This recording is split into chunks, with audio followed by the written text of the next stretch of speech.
So this is going to be a bit more of a laid-back video. We all know that 2023 was absolutely stacked when it came to brand new games, either the super high-quality AAA ones or the indie releases. I've talked about a bunch of those in a previous video when it comes to hidden gems. Those are all fine and dandy, but, you know, for me, I don't like to play modern day in and day out. Sometimes I like to go back to some older games and just wet my whistle with some classics. So today I figured why not. There's no real point to this. I just want to talk about all of the retro games I played this year. And by retro, quite frankly, it just means anything that released in more than a year ago. That's all the basis is. Retro is just clickbait. I'm sorry, I fooled you. There's about like 15 games on this list, and we're just gonna start talking about them. And if there are any retro games that you played in 2023 that you want to talk about, by all means, throw them down in the comments below. Throw out your recommendations. Always down for those. So yeah, let's begin. I can't be the only one who gets random urges to replay Rhythm Heaven Fever, because that just happened one day and I just said, screw it. And then I did nothing else for the rest of the day and then just perfected the entire game in one single sitting, because this game is amazing. I like to think that everybody knows what Rhythm Heaven is at this point, but not everybody has played it, and you really owe it to yourself to actually do that, because there's such a good feeling about actually getting into the groove and pressing the button at the right time, learning the patterns. Plus, the music is also fantastic. Fever probably has my favorite soundtrack out of any Rhythm Heaven game. It's so good. Arguably, you could say Mega Mix on the 3DS is the better package because there's more games in it and it's a celebration of the entire franchise, but as a solo game, Fever just nails everything perfectly. The lineup of singular minigames, from the mini golf to the clock watch to the pigs on the computer chairs, they're also charming and varied, and the remixes are fantastic. They have these great art styles and the music is awesome. The few lyrical pieces are super good and have been stuck in my head for years, and even the songs that don't have lyrics, honestly, like the one where the cat and the dog were in the plane and they're like playing tennis in the air. I've just been singing that song for years, and that's just like a bunch of grunts for the most part. I love this game so much. Everything about this game has been ingrained in my psyche since it originally released. This is one of those games, though, that is becoming harder and harder to get your hands on to actually play. Like, there's no digital storefront that is selling the game now, and the physical on the Wii is going for like $200. It's absolutely insane. So whatever means you have to go ahead and play this game, I definitely recommend you do so, because the solo games are good, the endless games are good. If you have someone to play with, the co-op games are even really fun. This is the best Rhythm Heaven game, in my opinion. It's just great. Play Rhythm Heaven, and I really hope sooner rather than later we get one on the Switch. I mentioned in the Hidden Gems video not playing a ton of my PS5 last year, but one of the games that I did spend my time playing on PS5 was the original Jumping Flash on PS1. You see, I don't know if I would say a proud subscriber of PlayStation Plus Premium. It's been all over the place, especially when it comes to the retro games being thrown out, but the thing that has sold me is playing PS1 games with trophy support. I know a lot of people aren't into achievement hunting and trophy hunting, but something about going for PS1 games and getting platinum trophies, I feel like if I do this video again next year, you're going to be seeing a lot of that, because I'm working on Ape Escape and Hot Shots Golf now, and it's a lot of serotonin, so I saw Jumpin' Flash show up, never played the first one, and it was so much fun. This is quite the seminal 3D platformer, honestly. It's one of the very first ever. I believe it came out in the same year as Mario 64 and Bubsy. I could be wrong, but it's right up there, and it's a first-person one. This is a genre that you never really get to see. Like, Mirror's Edge did it, and that's about it. And this game still holds up. The controls are a little jank. Not having dual analog control to aim around, it definitely could be better if they were somehow going to make a modern Jumping Flash game, but its simplicity is what hooked me for the entire adventure. Just go into these little sandbox environments, find the 4 little things you gotta get your way to the end, and then there's some bonus stages that are fun. You're a robot that can do a ton of jumps, and you got a bunch of weapons. The music is really charming. It's the exact amount of quirkiness that I used to love in classic PlayStation games, and because I did subscribe to PlayStation Plus Premium, I just had access to it. I believe it's for sale also, that would make sense, but I just had it there, so I said, why not? And considering this is one of the few original PS1 games that was sold in a big box, and therefore it is pretty expensive, I've played the sequel, which came in a normal box, but not this one, so was very happy to check this one off the list, and I hope Jumping Flash 2 shows up, and then there's a third one that came out in Japan, and then I think they made a Ghost in the Shell game, because we're going to talk about that later, and yeah, I love Jumping Flash. And did you know that Robbit is actually still kind of relative, because on the PlayStation Stars service, their weird little in PlayStation universe, like reward system on the mobile app, they have Robert in these brand new 3D models every single month with these unlockables that you get just for playing a PlayStation game. It's weird, but yeah, Robert's technically relevant. Kinda. Make a new game, I'm begging you.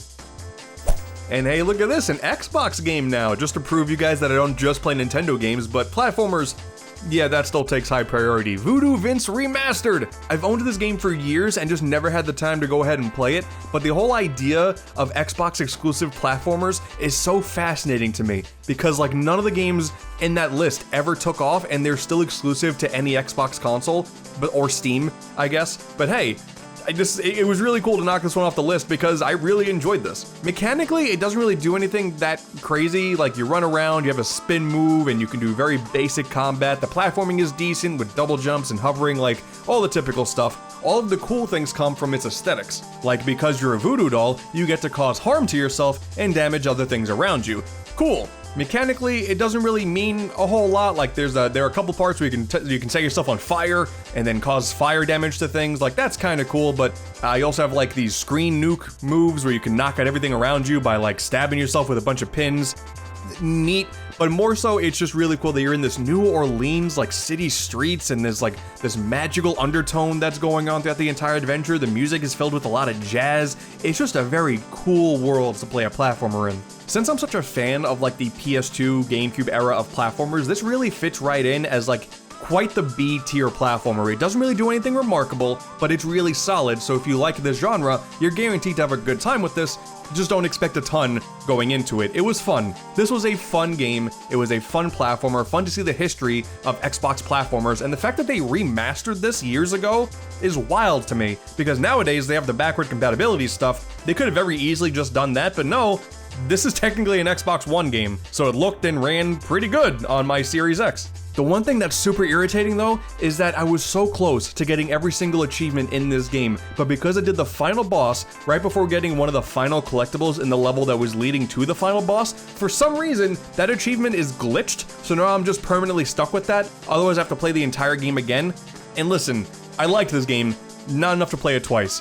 This game comes recommended once. So this technically counts, right? The Mega Man Battle Network Legacy Collection released in 2023, and I have currently played through 1 and 2, and I'm making my way through 3 at the time of recording this video. I might do content on like the entire Battle Network sub-series once I'm done with all of the games, but listen, it's 6 RPGs, I got other stuff to play. I just want to talk about what I currently played, this way I don't forget about it, you know, months, years down the line, however long it takes. Growing up, I had played Mega Man Battle Network 2, but that was the only one, so I wanted to play all of these games in chronological order, despite so many people online saying you can play these games in whatever order you want, it doesn't really matter, just know this, Mega Man Battle Network 1 is trash, and I was like, okay, I'm still gonna try it though, because I want to see why it's trash, and boy howdy, that game's not good. Like the core basis of what Battle Network is, like exploring the internet and doing the card-based battles, like all that stuff is still there, but the level designs in the internet sections are terrible, the story's not all that interesting, and there are so many things that are just so annoying and maze-like, and I had to check these guides to know what I was doing, and the battles had no repercussions because you would keep healing up after you were done with them, so why even do the battles? Thankfully, Legacy Collection includes this little toggle where you can maximize your damage and just kill everything in one shot. I was doing that for like the entire game because I could not be bothered. There was no reward for caring about this combat, and outside of like one plot point that comes up kind of out of nowhere that is very important for the entire rest of the franchise that gets thrown in near the end of the game, you can really skip everything about this game. There's really nothing worth a damn with this game, and it's unfortunate because, man, if you do that and think the rest of the series isn't good, it's mind-boggling just the jump in quality you get with 2. 2 is awesome. 2, and I guess the rest of the series, it just kind of feels like a ton of anime filler episodes back to back to back. Just this one crisis comes up, the adults have no idea what to do, and you hop into the internet to stop some evil bad guy, part of a terrorist organization, who wants to take over the internet and the world. Like, I respect that. That's fine. But just so many things were handled better. The internet level designs make so much more sense, there's a lot more color coding to let you know where you need to go. The battles have actual repercussions now because you maintain the damage that you take, so that's awesome. You're more restricted in how many chips you can bring with you, so you have to put more thought into the deck that you're building. Depending on how you play the game, you can change your character's style, your combat style, and you change your aesthetics, like that's awesome. Some of the dungeons have more gimmicks, so you never know what to expect. It's not just a matter of going from point A to point B. And yeah, it is just a much more consistent experience from start to finish. It is wild to me because I've never seen like a combo pack of game 1 and game 2 go from terrible to awesome that quick. It's insane how they were able to fix almost every single issue that quickly. So then when I got to 3, I was very excited, and it seems like a lot of people really love 3 as well, and I think I'm about halfway through at the time of this video, and currently, I still think 2 is better. 3 more so has a focus on working towards a tournament, the N1 Classic, I believe it's called, something like that, which is perspective for where I am in the game right now. I think I just got to the tournament, and that's fine. It's fine stuff. There's more fetch questy stuff in the plot, and I'm not super huge on that, but otherwise, mechanically, it's still fun. It's still better than 1 was. I am in no position right now to do any sort of deep review or analysis of the Battle Network games, but having played 2.5 of them so far with the full intention of having all 6 beaten maybe by the end of the year, it's just fun to share my experiences with what I'm currently going through right now, and have not done any of the multiplayer stuff. There's a whole online component with the Legacy Collection, and that's cool. Hopefully I can do that as well, which I believe 6 is the one where everyone cares about the multiplayer stuff. Maybe don't do what I did and play the games in chronological order. Really skip 1 if you have not played these games yet. 2 slaps, and here 4 is terrible too. Excited for that. But yeah, Mega Man Battle Network. Jack in, Mega Man.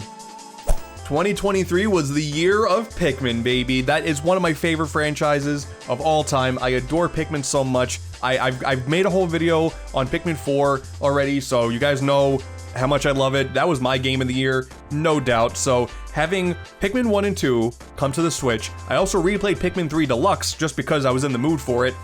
Yeah, all these games are still fantastic for different reasons. Pikmin 1 still holds up as like this game that I like to replay over and over again to just perfect my runs and see if I can make a run even better than the last one. And typically before the Switch release, I think my best day limit was, I think, 13 days. 13 was something I was able to do consistently. I just had the same strategy I would go into every single time, and I managed to do that perfectly. But I know the speedrun is like at 6 or 7 days, something crazy like that, something really short.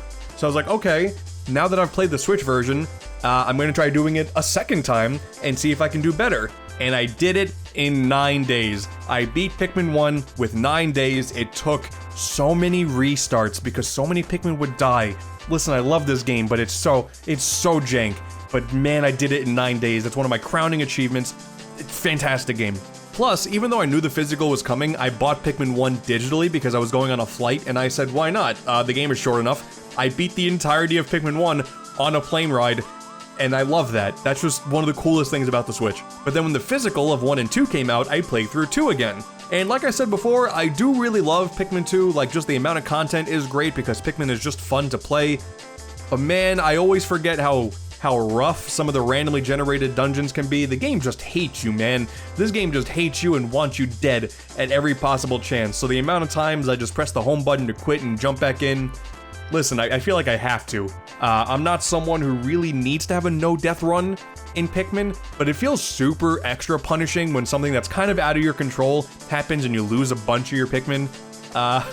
It's rough, but man, is it still a fun experience. It's just, man, I think after all is said and done, 2 is my least favorite of the main 4, but still worthwhile because it's very rare to play a game that hates you that much. And boy, it does. And then, it's not like it's a brand new release or whatever, but because I played Pikmin 1, 2, and 4, I also went back and played 3, which is still fantastic. And I played it on the Switch again instead of the original Wii U release, because I wanted to play it portably. And yeah, it's still a super fun game. It's like 3 is a super polished version of 1, while 4 is a super polished version of 2. And I still think I prefer 1 to 3 because of how replayable 1 is, but 3 is just such a damn fun adventure. The environments are gorgeous, the boss battles are super fun. It's great going back to previous areas to go to these new pathways that you couldn't access before. I love the main cast of characters. It's just a fantastic game. I love all of these games so much, once again, for different reasons. And even though I went through this saying 2 is my least favorite, ask me at a different time when I play the game again, maybe playing some more multiplayer, and I might say 2 is up there. But yeah, that was such a good year for Pikmin. I didn't replay Hey Pikmin, although I still like it. I'm still holding by that. And I do think, ultimately, if I had to be really nitpicky, I think the Wii versions of 1 and 2, and arguably the Wii U version of 3 is better just because of the Wii remote controls, but regardless, man, Pikmin is so good. I'm so happy I played through the entirety of the main franchise in 1 year. That's a cool thing to say. Now this one is a massive hidden gem, but I have loved this game ever since it released because I really think this is, once again, one of those games that it's really best not knowing a ton about it, but Inversion, it's a Steam exclusive, it is a very simplistic platformer, but you quickly find out there are some creepy undertones to everything. If you are a big fan of games with a cutesy aesthetic, but under the surface there's some demonic stuff going on in the background, I highly recommend this. I played the original release years and years ago, and I guess at some point they updated the game because now there were like Steam achievements and stuff, so I went ahead and got all the achievements. That was really fun. Yeah, I'm really only gonna show like this early moments of the game, and it's short. It's like you can beat the entire thing and like maybe go for all the achievements in like an hour. Like it's very short, but very memorable if you're into this kind of cutesy but creepy stuff. I'm just saying the same thing all over again because I don't want to talk about anything super demented, but man, I'm telling you, it's there. Play a version. It's super weird. One of the things I really enjoy to do whenever I have friends over is just pull up a lot of the games that I have ready to emulate, and because there's a lot of weird games out there, and maybe I can talk about this more in detail at some point, but I love always defaulting to Yume Penguin Monogatari for the Famicom because just the premise of this game is hilarious. You play as a penguin that's so fat that your girlfriend is iffy about you, so an evil penguin comes and takes her away, and she will only go back to you if you lose enough weight. So you do that by going on this platforming adventure, but oh no, the evil penguin has sent all of his goons out to get you, and they're like throwing cakes at you and stuff to make you fat again. It's so messed up, but I love it so much. The game at some point, I guess, got a fan translation, and it's not like the game really needed one. Like, that's the premise, and you can watch that you can watch that take place during the cutscenes. You don't need it to be English, but it's now so hilarious that at the bottom, there's a chubby meter, and it just says chubby, normal, and thin. Oh man, I love it. I mean, listen, there's a lot of 2D platformers on the NES that really don't hold up, and this one kind of does. It does feel really fun to play. I think it's very cute and charming. The soundtrack is really endearing, and it is really challenging because you can really work your tail off to get as thin as you possibly can, but the slightest bit of like a snack or even an apple, which I don't understand, but the apples make you fat too, it just brings you back to like full size. It's a ruthless game, man. This game holds no punches, but it's the exact amount of stupid that I love, man. Like, Japanese exclusive Famicom game is about a penguin trying to not be fat, like a fat penguin wanting to be skinny to get his girl back. Like, that's great, because what's hilarious is if you beat the final boss while you're fat, you're on the phone with her and she's still like, nah. It's messed up, man. I love this game. It's so stupid. I love this game. This is kind of like Rhythm Heaven, man. This is just one of those instances where I saw a game staring at me from my game selection window, and I said, of course I have to. It's one of the greatest games of all time. Portal 2 still holds up tremendously. It was just sitting there on my Xbox game list, and I said, yeah, man, I don't know what else I'm gonna do today. I'm gonna play Portal 2. This really, like, I have no hesitation saying this is one of the greatest games of all time. Like, when you just talk about every element of it, from like the plot coming from the first game, which was so incredibly short, but they managed to expand on it greatly. Wheatley is an amazing character. I love Wheatley so much. The mechanics of the portal gun get expanded so tremendously far, and then you got the goo that messes with things, like you can bounce off it, you can jump, you can run super fast. The landscape of like working in the science lab and then getting to see the underbelly of it, like it's so cool, and you're weaving back and forth from doing the science lab stuff to seeing the inner workings of things, and you're messing with the turrets even more, and like, God, this game is it's so awesome. It's so good, and like the best thing about this game is that it does not overstay its welcome.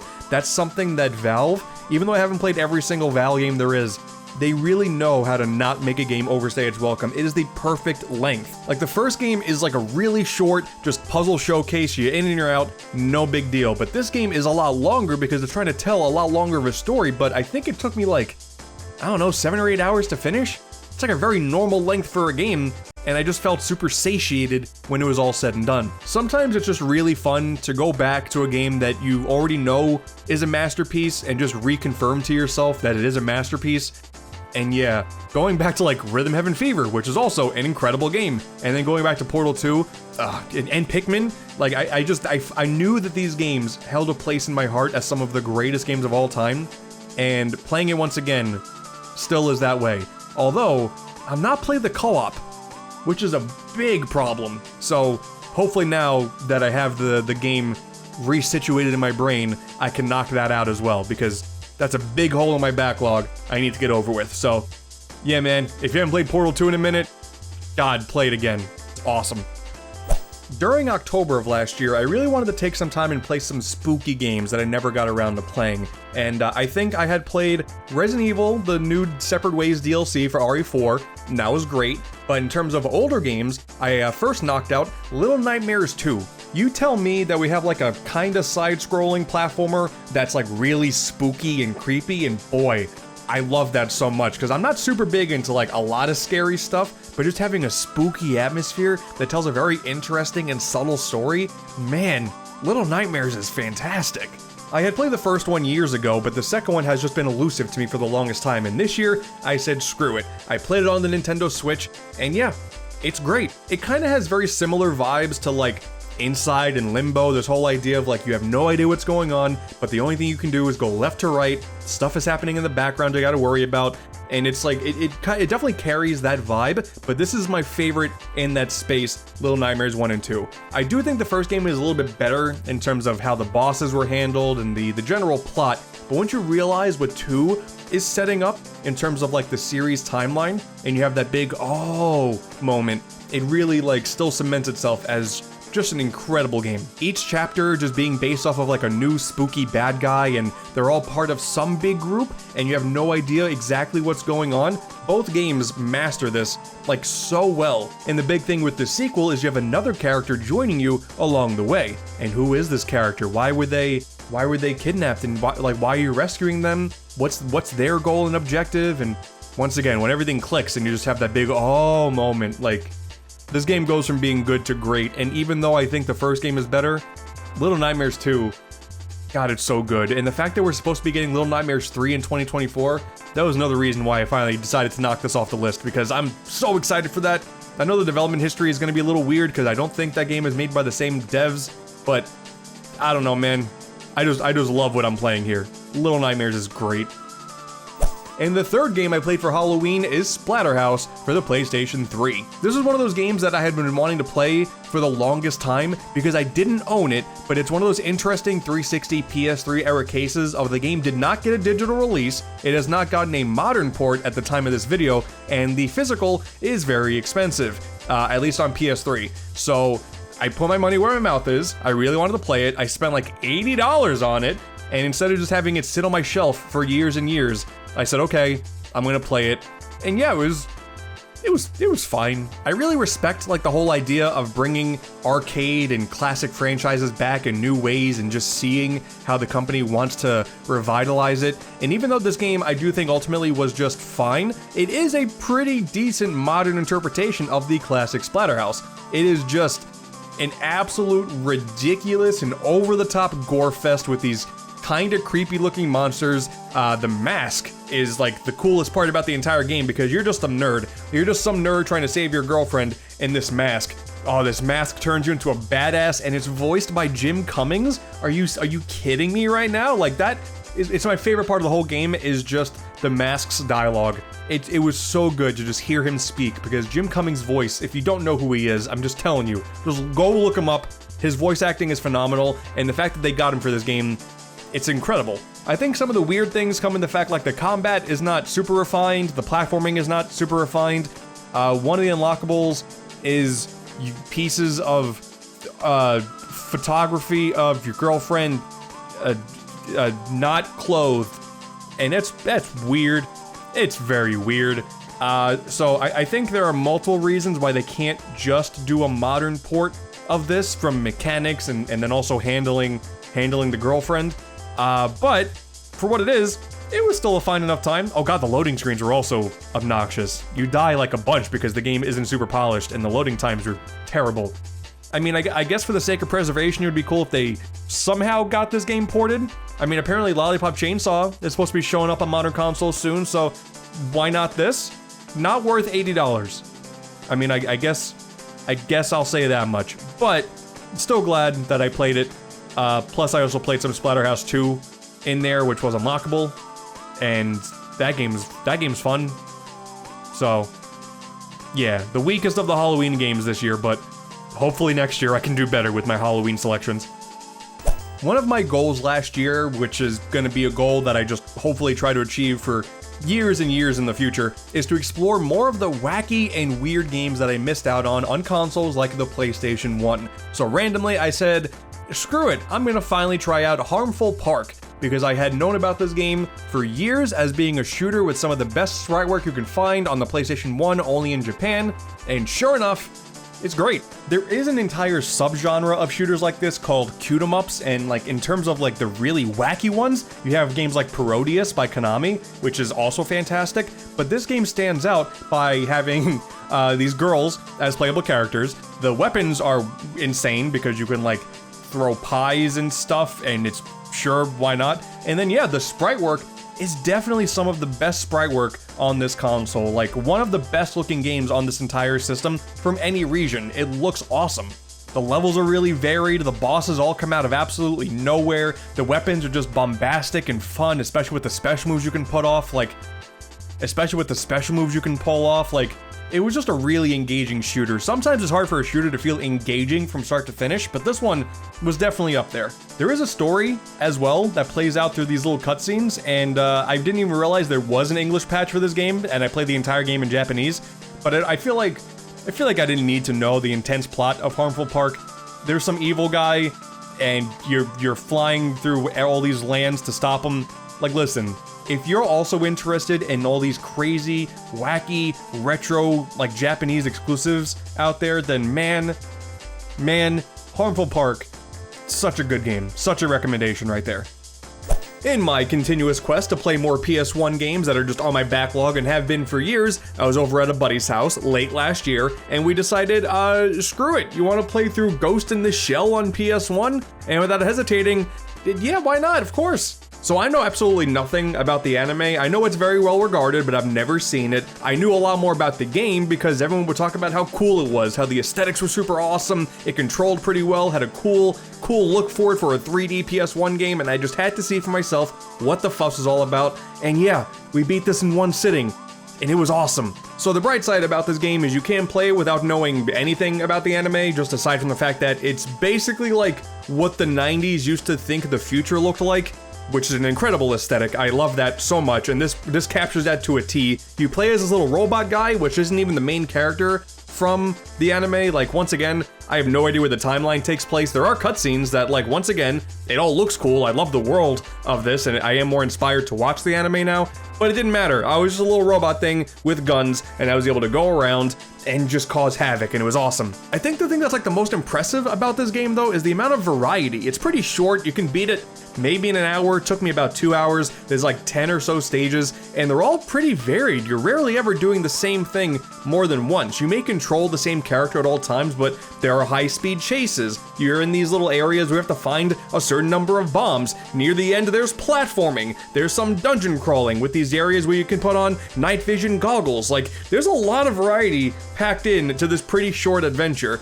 I loved this game so much. And earlier in the video, when I was talking about Jumping Flash, saying that we would talk about this a little bit later, it was interesting to find out, after I beat this game, I was like, who actually developed this game? I need to know. And it turns out, yeah, it's kind of the same people who worked on Jumping Flash. So you had the main 2 Jumping Flash games, there was a 3rd game that never left Japan, and then this is also kind of associated with that franchise. So I was so happy to knock this off my list just for that historical value, on top of it just being a really fun game. If you're like me and you're a little bit hesitant on licensed games because they have such a rough history when it comes to how they were in the 90s and the low polygon era of early 3D games, you can trust me on this as well as you can trust basically everyone else who's ever talked about this. Ghost in the Shell on PS1 breaks away from that tradition of these games supposedly always being bad. This is one of the highlights on the PS1, because man, even though I've only played this now like a few months ago, it could very easily enter my top at least 15 on the PS1. Excellent game. Maybe I'll watch the anime now. Don't hold me to it. Alright, listen, okay? Bugs Bunny Lost in Time, for those not in the know, it might just be like, why are you wasting your time with another, like, cartoony platformer, like, actually based on an old cartoon? Aren't those all bad? And I'm here to tell you, no. I am one of the biggest defenders of this game. Granted, no one's really attacking it, but I'm one of the biggest supporters of this game, and at some point, I do want to do content on this, but I'm here to tell you now, I've played this game years ago, I played it through, like, last month, and it's still so much fun. It's incredibly jank, but man, I love it so much. So I love classic Looney Tunes, I feel like a lot of people do, and similar to like SpongeBob Battle for Bikini Bottom, we have a platformer here that is based off of a lot of the original episodes from that old cartoon, but it's not so beholden to it that you can't enjoy it without having all of that context. This is just a really charming platformer that if you even kind of like Looney Tunes, this is definitely recommended. It does show its age though, like the controls aren't super great, you may be missing a few jumps here or there, some of the puzzles can be a little bit obtuse, anytime it asks you to pick something up and put it down, it's very annoying. Some levels, if you try to do them without taking damage, it's damn near impossible, but the good outweighs the bad. It's so cool getting to travel through all these different time periods, and a different Looney Tunes character is one of the big baddies at the end of it. There is also some, like, not great pacing, because the way you unlock levels is based off of the main collectible, the clocks, and sometimes you get a level that doesn't feel like it's appropriate, and like as the next level of difficulty, and some of the final levels of each world doesn't make sense. Like you fight a boss early on, but then there's more levels that aren't as challenging, and some of them are minigame based. There are definitely some issues that come with this being, it feels like a first game for these developers that does get polished in the later Looney Tunes games, but still a really charming adventure from start to finish, I feel. The main reason I wanted to play this is, once again, I may make content on this because I find it really fascinating. This is the first part of, I believe, a 4-part Looney Tunes series, all by Infogrames, I think is how you say it. Come back to me next year, and hopefully by then I'm going to also be talking about Bugs Bunny and Taz Time Busters. There's a Sheep Raider also on PS1, and then Duck Dodgers on N64. All made by the same developer, and I think that's great that this developer didn't just pump out a lot of garbage. So it's very similar to like the SpongeBob games in that respect. So yeah, this could be a spoiler for future main channel content. I don't know. I'm kind of just spitballing right now, but Looney Tunes, if you like really old platformers that are definitely jank, if you're able to look past that, Bugs Bunny Lost in Time and the subsequent games, I love them. I love them so much, even though, damn it, they're rough. And with that, those are all the retro games I played in 2023 that, as far as I know right now, I don't have content planned for or have not already done content on. Who knows, once again, like the Looney Tunes game, I may go back on that. I don't know. But that's just what I've played for casual enjoyment. If you have played any other retro games, let me know down in the comments below. And one of my big plans for 2024, just for my own personal reasons, is to play even more. I'm planning on playing a lot more Super Nintendo and even more PS1, and maybe some classic DS. I don't know yet. Once again, I'm just spitballing here. It's only January, but yeah, hopefully you enjoy this more casual talk about video games. Maybe this could be an annual thing. We'll see how this does. So yeah, enjoy gaming, and I'll catch you guys later. Bye-bye.